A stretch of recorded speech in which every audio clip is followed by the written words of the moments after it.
God promised Abraham that his generations would be in Egypt, and this took place in Jacob's time. Now, as he lived there, he got sick. He realized that, his final days were coming.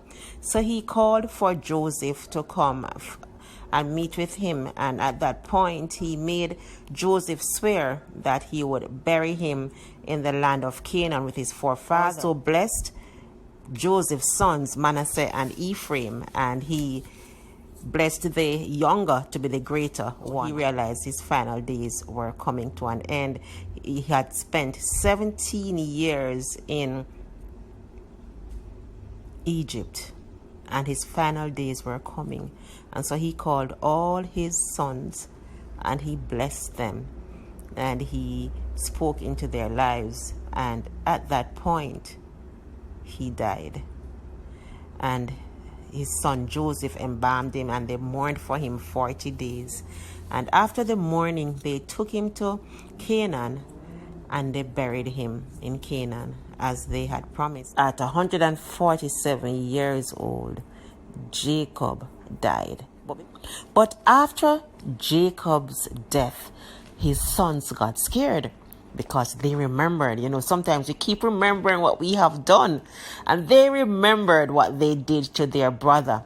And they were there thinking that now that their father has gone, Joseph now has the opportunity to take revenge. No, they spoke together, they planned, and they went and they talked with Joseph. Joseph cried. He was really hurt that they could think that way about him. And he turned to them and he said, "Not, for am I in the place of God? You thought evil against me, but God meant it for good, to save much people alive." Tara is taken from 1 Kings 2, verse 1 to 12. Here we see the recording of the final days of David. And here we see him instructing Solomon go through things, and we are facing different issues in life. And as we journey through life, we are faced with many challenges, and sometimes we blame ourselves, sometimes we blame God, sometimes we blame the people around us, sometimes we blame our fate, and we're saying, why is so many things going wrong? You sit down and you do your vision board and you make your plans, and nothing is working as you had planned it. Could it be that God has allowed it in order that he can take you to your expected end? Now, my question is, will you stay on the journey?